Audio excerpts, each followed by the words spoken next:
textos. Mateus, capítulo 12. Vamos ler do versículo 22 a 25.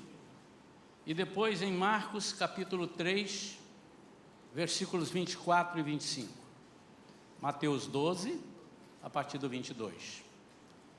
E Marcos 3, a partir do 24.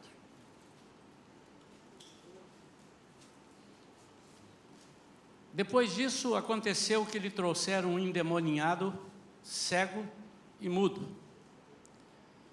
Ele o curou de modo que pôde falar e ver. Então toda a multidão ficou atônita e exclamava: é este porventura o filho de Davi? Mas os fariseus, ao ouvirem isso, murmuravam: esse homem não expulsa demônios senão pelo poder de Beelzebu, o príncipe dos demônios. Entretanto, Jesus compreendia os pensamentos deles e lhes afirmou: todo reino dividido contra si mesmo será arruinado, e toda cidade ou casa dividida contra si mesma não resistirá. Marcos 3, 24 e 25. Se um reino estiver dividido contra si mesmo, não poderá subsistir. Se uma casa se dividir contra si mesma, igualmente, não conseguirá manter-se firme. Amém? Vamos falar com Deus? Pai querido, dá-nos a Tua palavra nesta manhã, Senhor. Nós oramos, o Senhor nos deu essa mensagem, mas é o Espírito Santo que se encarrega de entregá-la agora, através da nossa boca. Pai, que seja para mim, primeiramente, falar o meu coração, falar o coração de cada um que está aqui nesta manhã. Nós possamos, Senhor, perceber a Tua presença já agindo em nós. Nós queremos sair daqui, Senhor, mudados. Nós queremos sair daqui, Senhor, conscientes, plenamente conscientes do que Tu queres de nós e o que nós podemos fazer para Te agradar e para sermos vitoriosos, em nome de Jesus. Amém? Quando a gente fala em unidade, o título dessa mensagem nós colocamos o valor da unidade, é porque a Bíblia considera a unidade algo de extrema importância. E unidade não é união necessariamente, embora a união possa fazer uma unidade, ou a unidade estar numa união, mas não é só a união. A unidade é muito além disso. E a primeira coisa que você precisa guardar, que nós precisamos guardar, é que a unidade foi implantada por Deus para agradar a Deus. Segunda coisa é que a unidade existe além de agradar a Deus, para servir, agradar a Deus, ela serve para nos dar vitória. Terceira coisa, que a unidade entre nós serve para sermos um corpo, completamente configurado para a vitória, para prosperar em todas as áreas. E quando eu falo um corpo, quando eu falo em unidade, essa unidade, tanto que ele fala de reino e fala de casa. A unidade não só na igreja, não só na casa, não só no reino, mas em todas as coisas que fazemos. Por exemplo, você imagina se não houver unidade num departamento do teu trabalho, onde 10 ou 5 trabalham? Que dificuldade! A unidade é tão importante para Deus, que lá em Gênesis, quando Ele percebeu que o povo uniu-se em unidade, se é que eu posso falar assim, o povo resolveu estar em unidade, num só propósito, num só pensamento, na Torre de Babel, e disse: vamos construir, não vamos sair daqui, vamos ficar todos juntos. Deus falou assim: eles estão em unidade, e a unidade eles podem qualquer coisa, desçamos, ele, Pai, Filho e Espírito Santo, desçamos e vamos desconstruir aquilo que eles querem construir. Ou seja, eles não, aí Deus desce, confunde as línguas, porque o propósito de Deus era que multiplicasse, espalhasse, e eles queriam fazer algo que, primeiro, não os deixassem sair, ficassem todos ali no mesmo lugar, e segundo, que engrandecesse a eles mesmos. Então você pode perceber que a unidade é para agradar a Deus, é a serviço de Deus, e aqui agora cantaram que porque dele, por ele e para ele. Parece que dele e para ele é a mesma coisa. Não, dele, vem dele, por ele, foi feito através ou com permissão dele, com a palavra dele, e para ele, porque tudo é dele e volta para ele, nada é nosso. E eu antes que, até já pregamos sobre isso aqui, abordando uns outros pontos, mas hoje eu queria abordar a unidade na oração, a unidade no louvor e a unidade no servir. Porque para Deus, se não houver a unidade na oração, no louvor e no servir, o louvor, a oração e o servir se espalham para outros fins, talvez, outros líderes, outros deuses. Então, os irmãos percebem que a unidade converge para um só Deus, um só Senhor, um só propósito.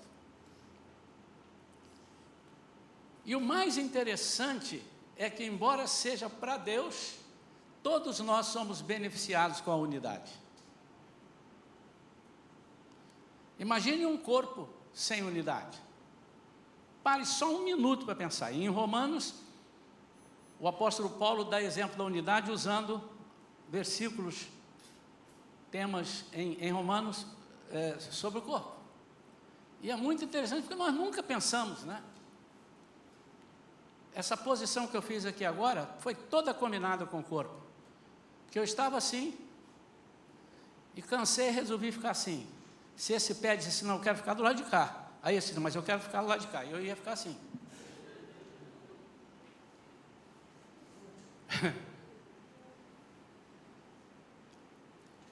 Se o braço quer pegar um negócio aqui e o outro braço quer pegar aquilo lá ao mesmo tempo, ou eu vou ser, como é que chama? De elástico, ou eu vou ser estrangulado. Estrangulado não, desfacelado. O corpo. Em tudo na nossa vida, no casamento, tem que ter unidade. Já imaginou? A mulher disse assim, vamos sair de férias? Vamos para a praia. Não, vamos para o campo. Nós temos que definir, ou para a praia ou para o campo. Podemos até ir todos para a praia, depois todos para o campo. Ou todos para o campo, todos para a praia.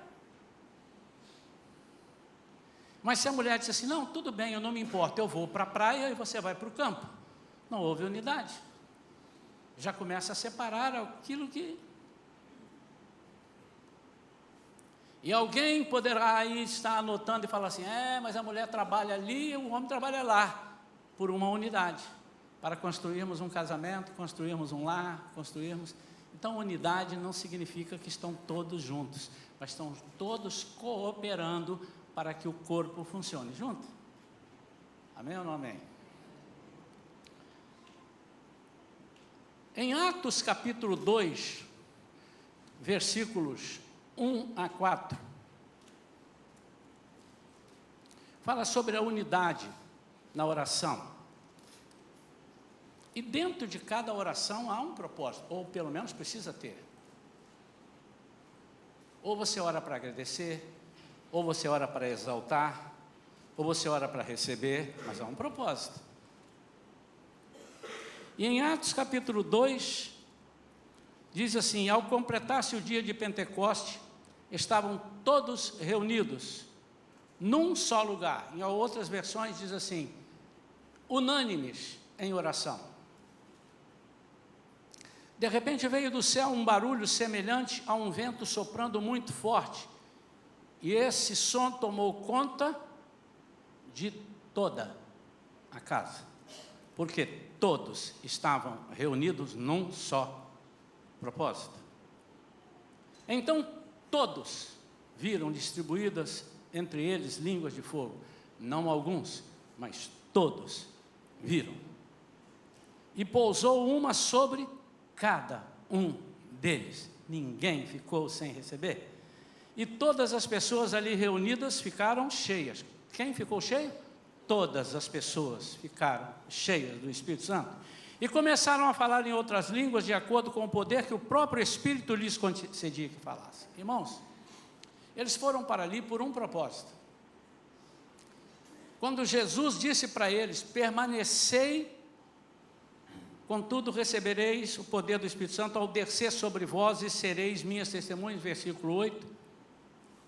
Mas no versículo 4 ele disse: não se ausentem de Jerusalém, mas aguardem a promessa do Pai, até que sejais revestidos.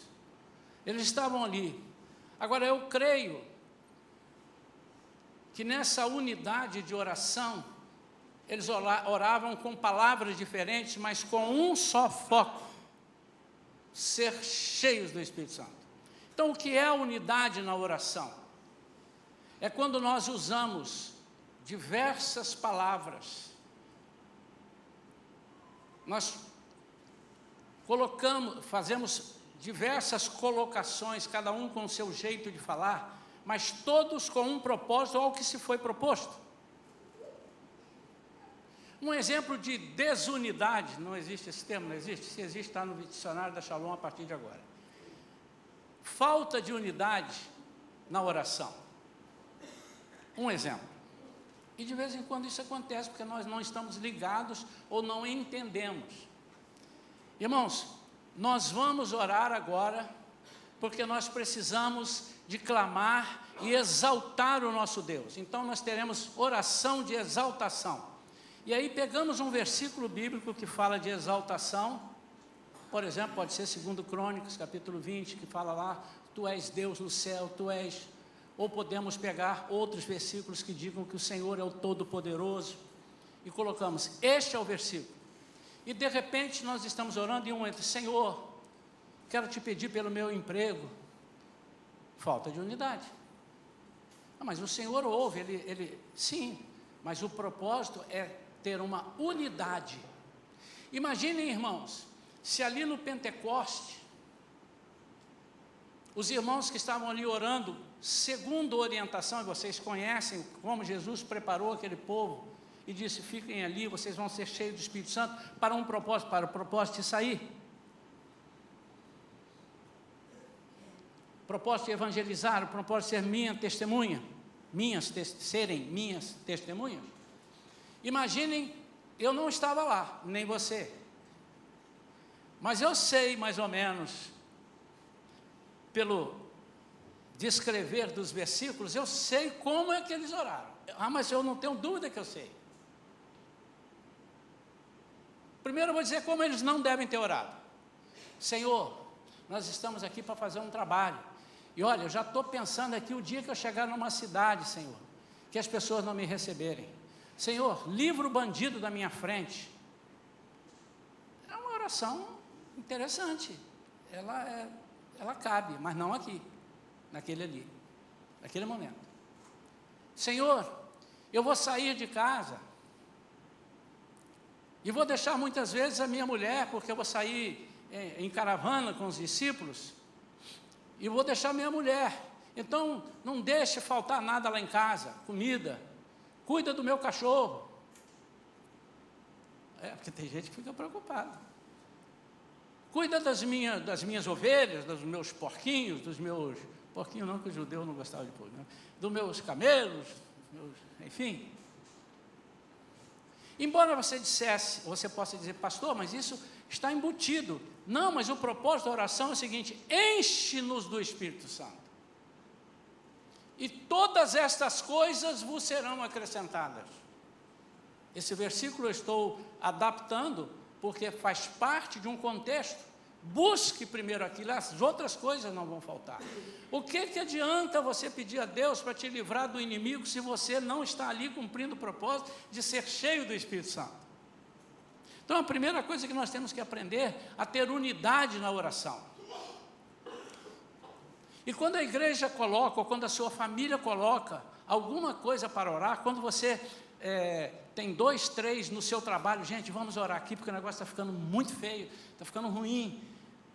Qual o propósito da oração? O propósito da oração é esse, que o Senhor elimine os inimigos e que Ele faça o Espírito Santo dele prevalecer no nosso meio e nós sermos testemunhas. Então a oração, com todas as palavras que você quiser usar, tem essa unidade. É fora de propósito, nesse momento que vocês estão precisando de libertação, da presença de Deus, você começar a pedir aumento. Senhor, aumenta o meu salário. Senhor, eu falo com o patrão para ele me dar férias. Está fora de propósito, irmãos. Isso é falta, desvia. Mas será que o Senhor não entende? Claro que entende, irmãos. Ele entende até o que você está pensando aí agora. Ele sabe antes de você pensar o que você iria pensar? Claro que entende. Mas por que a unidade é importante? Porque quando essa unidade for desmanchada, o foco desmancha, a força fica fraca, se é que eu posso falar que uma força fica fraca, enfraquece a guerra. Então a primeira coisa é esta. E às vezes nós não prestamos atenção, e agora eu quero me referir à igreja. Nós precisamos estar aqui em unidade sempre em oração. Nós temos diversos textos na Bíblia mostrando o povo unido em unidade, o povo em unidade na oração. Senhor, estão vindo contra nós os povos tal e tal, novamente, segundo Crônicas, mas há outras situações. Nós não sabemos o que fazer. Embora um esteja falando, todos os outros precisam estar em unidade. Sim, Senhor, é verdade, estamos juntos. Quando a Bíblia fala sobre enxergaram eles os discípulos e falaram, eu já disse isso aqui, eu não creio que eles chegaram 1, 2 e já, Senhor, estamos aqui para falar contigo. Um jogral ensaiado, não, mas é que um foi o porta-voz, ou 2, e os outros disseram amém, concordamos, é isso. E às vezes eu sinto falta, irmãos, isso sou eu, pode ser que nenhum irmão sinta, mas eu sinto falta da unidade, da resposta na oração. E o mais simples é amém, amém. Mas até às vezes nem essa, chega do início ao fim de oração, a gente ouve 3 améns. Mas o que eu gostaria de ouvir é que nós estivéssemos em unidade. É verdade, Senhor, isso, sim, concordamos, Senhor, é mesmo, estamos aqui para isso. Unidade. De novo, pastor, será que Deus não sabe que nós estamos concordando com o nosso coração? Sabe. Assim como um prefeito, um governante, juntamos uma turma, vamos lá falar sobre os assaltos, os crimes que estão acontecendo, de repente, os roubos, aqui próximo. Aí a gente junta e vai lá. E aí nomeamos, e o irmão Leandro Gil vai falar. E ele levanta e começa a falar, e todo mundo assim. Aquele governante sabe que nós estamos concordando? Sabe. Mas quando nós começamos assim, é verdade, amém, sim, concordamos, estamos juntos. Ele falou, o povo está disposto, o povo está determinado. Mas para Deus, muito mais. Embora Deus conheça todas as coisas, por que Ele manda pedir? Pedi, dar-se-vos-á. Buscai e acharei. Batei e abri-se-vos-á. Porque quem pede, recebe. E quem não pede, não recebe? Fica para você pensar. Nosso Deus não é estranho, mas Ele é um Deus que gosta dessa interação. Segunda coisa, unidade no louvor. Em Romanos capítulo 15, versículos 5 e 6, Romanos 15, versículos 5 e 6, diz assim: ver se eu abria certo. Que Deus, que nos concede perseverança e encorajamento, deles também a disposição de pensar unanimemente de acordo com Cristo Jesus, para que com uma mesma convicção e a uma só voz, glorifiqueis ao Deus e Pai de nosso Senhor Jesus Cristo. Irmãos, como é importante para Deus a unidade no louvor. Quando todos estão aqui louvando junto com quem está dirigindo, ou não, de repente nem precisaria ninguém dirigir, mas como o nosso coração em unidade, todos nós estivéssemos glorificando ao seu jeito. Como numa torcida de futebol do mesmo time, experimente ver.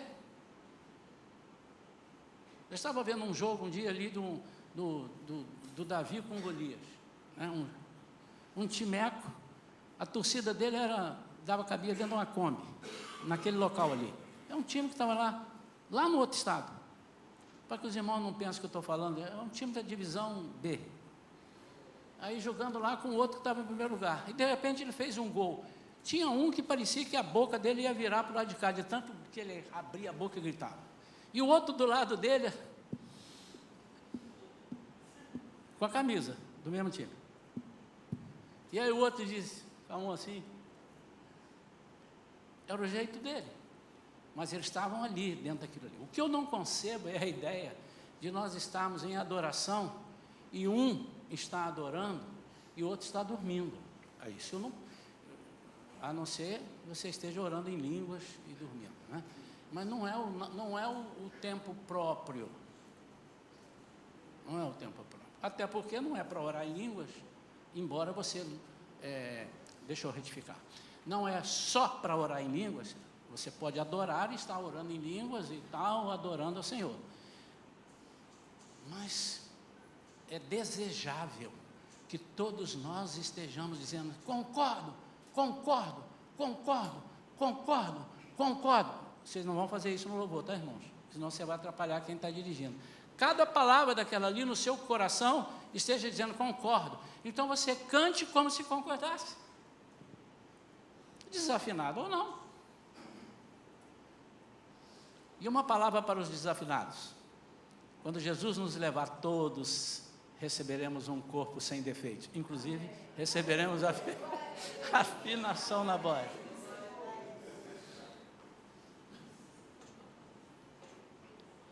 Então, o louvor, ele precisa direcionar a pessoa que está recebendo o louvor, que é Jesus, que é Deus, que é o Espírito Santo. Todas as palavras nossas, mas que estejam em unidade com o que estamos cantando e falando. Não necessariamente precisamos de ter os melhores instrumentos.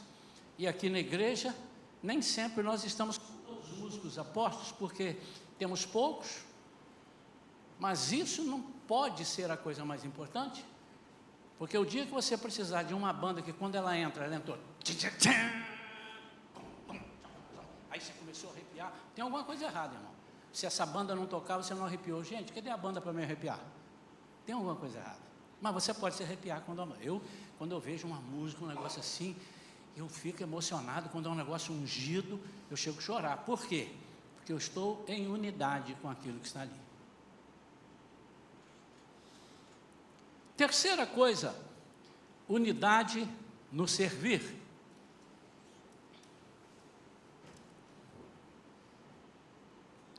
Romanos capítulo 12, versículos 4 a 5 diz: pois assim como em um corpo temos muitos membros, e todos os membros não têm a mesma função, assim também nós, embora muitos, somos um só corpo em Cristo, e cada membro está ligado a todos os outros. Mas eu quero chamar a atenção de que todos os membros não têm a mesma função. Exemplo de falta de unidade, quando nós queremos ser iguais. Imagine um corpo igual, Vamos imaginar agora? Olhe para mim aqui. Proibido fotografar. Agora me imagine só olho. Olho, eu sou olho. Olho, tudo olho. É só imaginação, irmãos, não saiam correndo. Imagine-me só braço. Imagine-me só pé. Só dedo.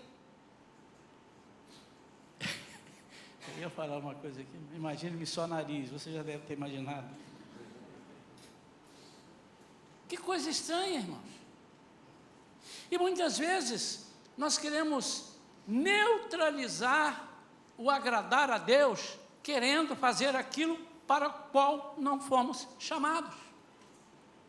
E desprezamos aquilo para o qual fomos chamados.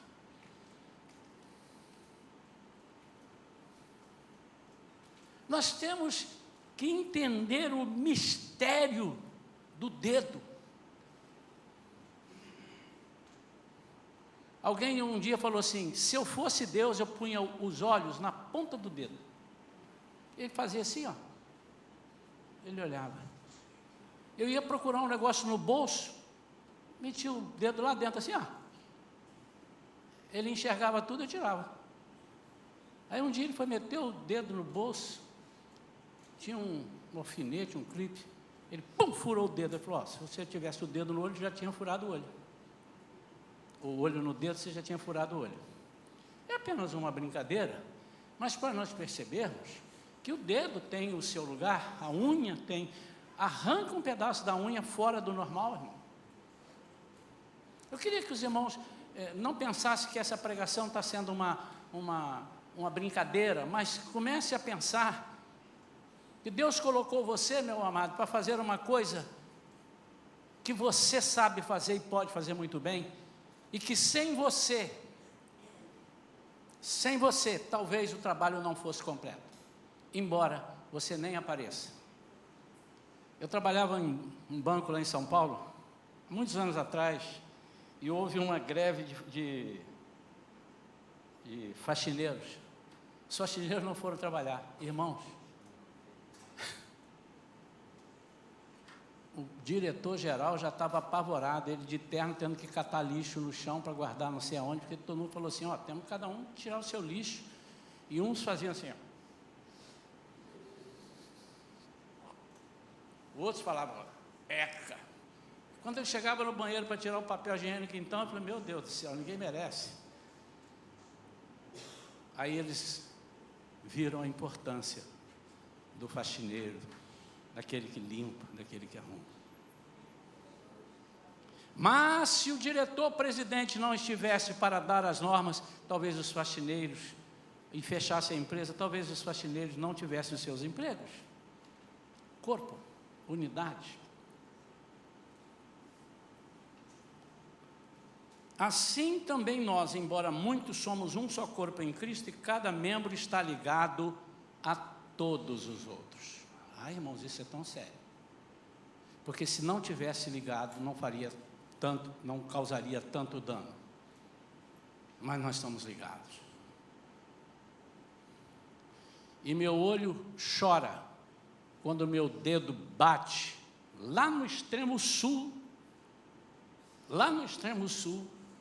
Você já bateu um dedinho nessa época do ano frio, ao acordar, o dedinho na ponta da cama?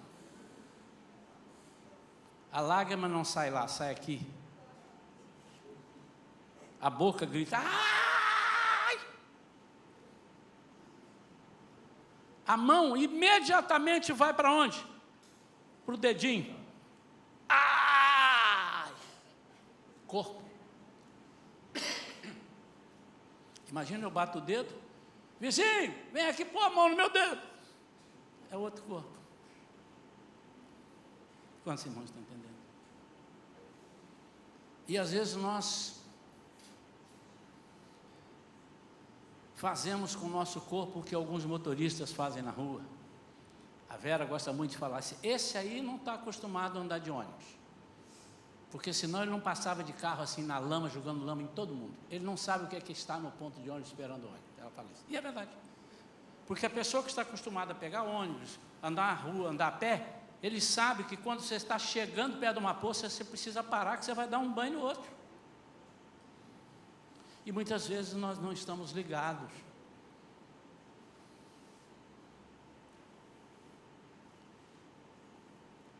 Quando um está sofrendo, se essa doença não for curada, ou se esse mal não for curado, todo o corpo vai sofrer. Um pouco de fermento leveda toda a massa. E o que é fermento? O pecado, na maioria das vezes, representa na Bíblia algo que não pode ter. Por isso, irmãos, nós não podemos tolerar os problemas. E o que significa não tolerar os problemas? É não aprender a conviver com eles. Nós precisamos participar dos problemas e consertar os problemas. Quantos estão entendendo isso? Então, se um irmão está sofrendo, deixa, é assim mesmo, todo mundo sofre. Você quer ver que eu vou arranjar mais uns 4 aqui que estão sofrendo? Olha lá, fulano, você também estou. E eu não sabia, tá bom, vou te arranjar mais uns 5. Irmão, não é questão de arranjar mais 4 ou 5, é questão de amenizar a dor daquele que está sofrendo. Porque em se tratando de exército de Cristo, um só pode bloquear o progresso de todos. Foi assim no exército. Deus não quer 99% do exército funcionando. Tá bom, quantos estão aqui? São 150. Ah, tá bom, 150. Quantos estão bem? 145. Bom demais. Nós aprendemos isso, a trabalhar por estatística. Não, nós queremos todos. Jesus não veio para alguns, ele veio para todos, embora ele saiba que nem todos serão aceitos, serão recebidos, mas ele veio para todos. A Bíblia diz, porque Deus amou o mundo de tal maneira que deu seu Filho unigênito, para que todo aquele que nele crê não pereça, mas tenha vida eterna. João 3,16. Aí Acã, dentro do exército de Deus, liderado por Josué, recebe uma informação e sai da unidade. E a informação é: destruam tudo, mas não tragam nada para cá. Mas quando ele olhou, ele falou nada, mas eu acho que ele não deve saber o que tem aqui, que não é possível esses objetos, essa capa babilônica, coisa linda. Não, ele não viu, com certeza ele não viu. Eu vou dar uma ajudazinha a ele, e às vezes nós estamos querendo ajudar o Espírito Santo, como se ele não tivesse penetrado. A Bíblia diz que a palavra de Deus é como uma espada de 2 gumes, penetra até a divisão de alma e espírito, medulas. Não, e ele pegou ali uma capa, pegou alguns objetos e falou assim: eu não vou nem falar para ninguém. E escondeu na sua casa. E a falta de unidade na sua casa permitiu que ele escondesse. Porque a esposa tinha que dizer: alto lá. Eu preguei isso aqui sobre mulher sábia, no dia das mães. Ei, maridos, você vai arruinar toda a gente. Isso não pode, marido, você vai afetar a nossa filha, nosso filho, a mim. Porque o nosso Deus é um Deus de palavra. Mas ela não fez, faltou unidade no lar. E quem sofreu? Todo mundo. Daqui a pouco só ele vai morrer com a família, mas todo mundo sofreu. O exército sai para guerrear numa cidade muito menor e levam uma surra, vamos dizer assim. Alguns morreram e a palavra, aquele ato passou de fronteiras. Todo mundo, rapaz, que vergonha. O exército de Israel levou uma surra de Ai. E Josué ficou sentido e disse: Senhor, o que o Senhor fez conosco? Aí nós acusamos a Deus. Aí nós entramos dizendo assim: Não vale a pena, Senhor, eu estou aqui fazendo, eu faço isso, eu faço aquilo, eu dou meu dízimo, eu venho à igreja, eu dou oferta, eu trabalho ali, mas você não tem unidade, irmão. Você pensa em si. Talvez você esteja dizimando pensando que eu vou prosperar, por isso eu dizimo. Não, você tem que ter o dizimo primeiro porque não é meu. E segundo, porque eu quero alcançar novos povos. Tem gente desempregada, tem gente morrendo de fome, tem gente que precisa ser alcançado com o Evangelho. E esse é o meu dízimo, vai para lá. O Senhor pediu só isso, como a pastora falou aqui um dia. Ele te dá 90% e diz, me dá só 10%. Não houve unidade. Essa mulher não reclamou com Acã e ajudou. Onde eu escondo? Põe debaixo do tapete. Põe ali, escondido. A Bíblia diz que foi ali, escondido. E eles levam uma surra. E Josué clama a Deus. E Deus não disse com essas palavras, mas diz nesse sentido, faltou unidade. Alguém entre vocês é anátema. Então, anátema é a mesma coisa que sem unidade. Pensou em si, pensou num grupo pequeno, mas não pensou no exército. Isso é terrível para Deus. E Deus falou, vocês perderam por isso. Procura, porque há um anátema. Interessante que, às vezes, eu encasqueto com umas coisas. O anátema é Acã, ele não falou. Pode ler no texto. Existe um anátema. Aí Josué reúne o povo. Gente, tem um anátema. Nós vamos sair procurando quem é um anátema. Até que o próprio Acã teve que confessar. Por causa de um. Com a ajuda de mais uns 2 ou 3, a família, todo o exército de Israel sofreu. Falta de unidade.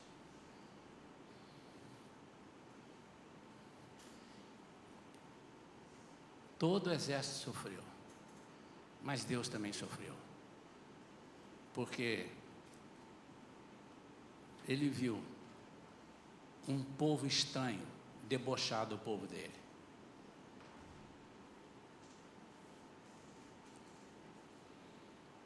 Leve ele para fora da aldeia, leve todo mundo, apedrejem e o matem.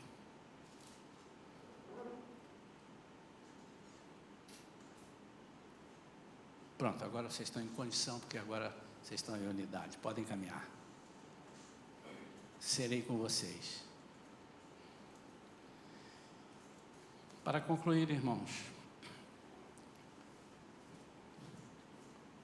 por que há falta de unidade? Por que ela aparece? Por que ela desponta? Onde ela está? Embora eu já tenha dado algumas dicas aqui nas explanações, da oração, do louvor, do servir, ela pode estar no egoísmo. Cada qual membro de um grupo, família, igreja, pensa individualmente para seu proveito próprio, cada um por si. Cada qual faz o que bem entende. Não há um sacerdote. Tem faltado sacerdotes nos lares. Não há uma coluna, tem faltado mulheres sábias em casa. Várias vozes de comando, confusão. Falta de cooperação. Isso tudo é egoísmo. Pode estar na fé desigual, uma fé desnivelada. Uns têm mais, outros menos, outros nenhuma fé. E nós precisamos trabalhar para isso. Temos feito essas coisas aqui na igreja, mas você precisa fazer isso em sua família, precisa treinar isso na sua vida social, profissional. Equiparar. Imagine você vai fazer uma trilha, sair de tudo agora, sair de igreja, sair de família, você vai fazer uma trilha. E essa trilha, são 3 pessoas que vão fazer essa trilha, ou 4. E de repente vocês propõem subir um monte, E esse que propõe subir vai puxar os outros 3, ou os outros 2. Você vai aguentar até um pouco, daqui a pouco você não aguenta mais. Então você precisa pedir que cada um se esforce para ficar o peso menor para você. E isso Jesus propõe para você. Isso é o que o mundo nos aplica. Um fardo pesado, um jugo desigual.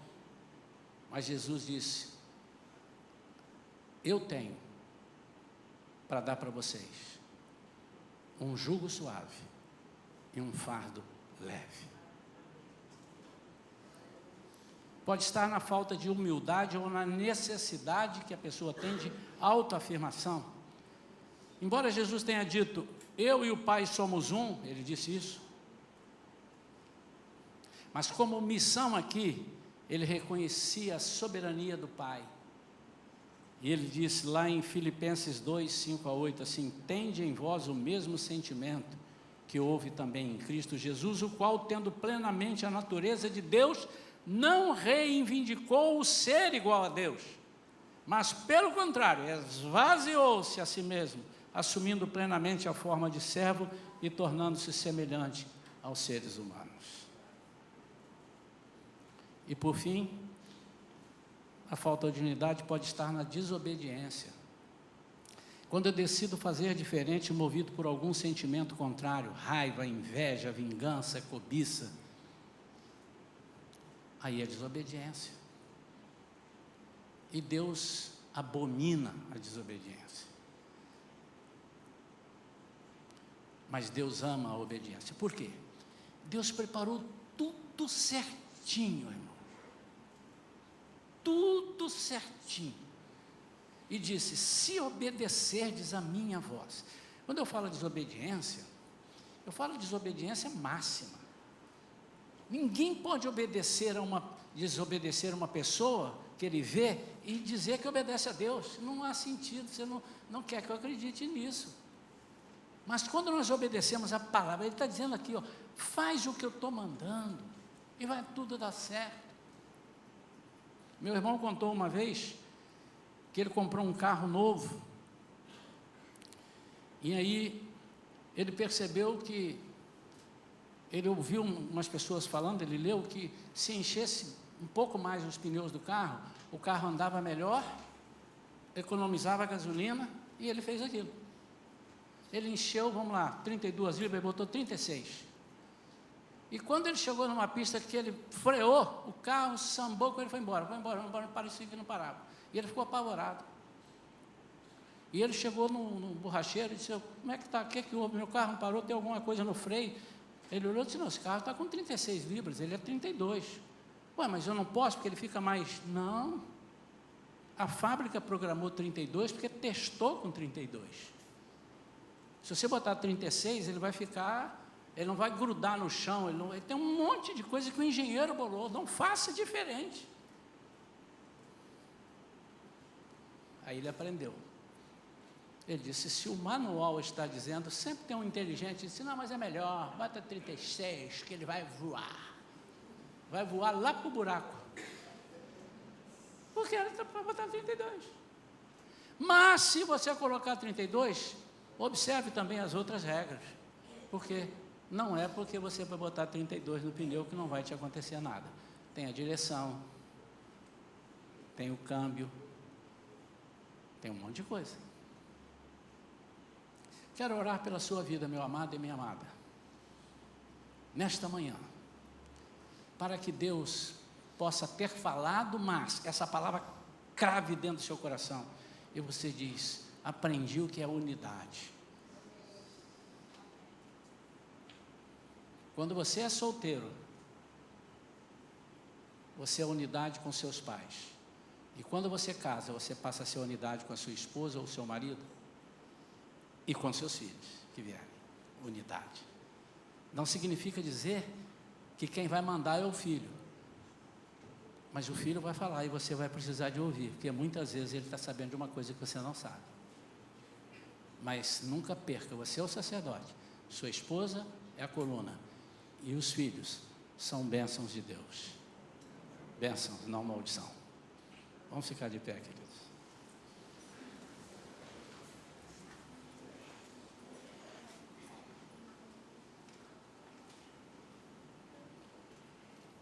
Eu quero fazer uma oração e eu queria que vocês estivessem em unidade comigo. Você vai só ouvir o que eu estou falando e vai acompanhar em unidade. Ou não. Aí cabe a você. Eu não posso te obrigar a ter unidade. Mas você, se eu fosse você, eu teria unidade naquilo que nós vamos falar com Deus. Pai querido, em nome de Jesus, Senhor,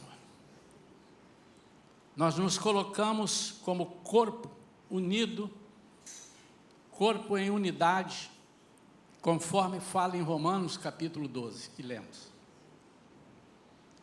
Pai, nós queremos pedir a sua orientação para os lares, para os membros da igreja, para os irmãos que estão ajudando, cooperando, fazendo com que essa igreja aqui cresça e possa ampliar as suas tendas, não somente em tijolos, mas ampliar em alcance da palavra de Deus, principalmente em alcance.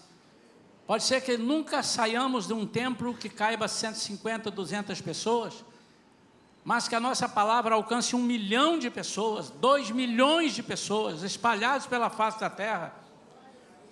Pai, que nós tenhamos, já que é propósito da liderança dessa igreja alcançar mais vidas, que nós, como membros dessa igreja, possamos estar em unidade e trabalhar para que isso aconteça, e não que haja divisões, que haja facções.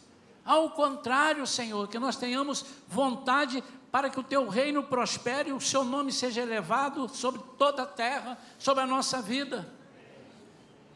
Que nós tenhamos unidade nos nossos lares, Pai, onde pai, mãe e filhos caminham para o mesmo lugar, embora passando por trilhas diferentes, caminhos diferentes, mas com o objetivo de chegar ao mesmo lugar. Que haja unidade, Senhor, nesta igreja. Unidade, Senhor, de pensarmos que ninguém é mais importante do que ninguém.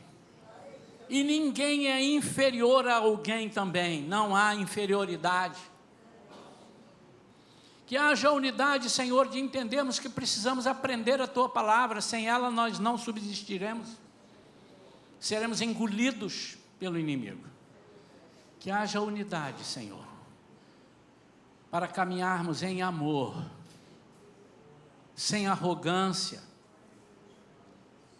sem destemperos, mas caminharmos em unidade significa caminharmos em amor ao próximo, sabendo que estamos interligados e que se o irmão Juquinha lá no fundo tiver uma inflamação, eu vou sentir aqui na frente, aqui do meu lado, alguém vai sentir, porque estamos interligados.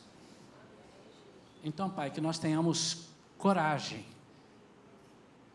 de rebater todas as setas e propostas do inimigo na nossa vida.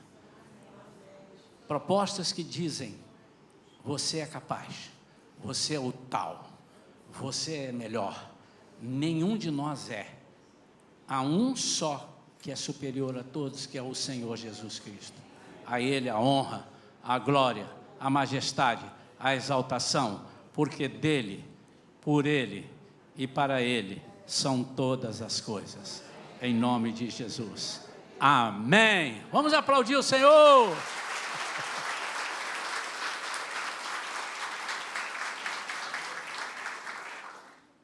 Aleluia. Podem assentar por um instante?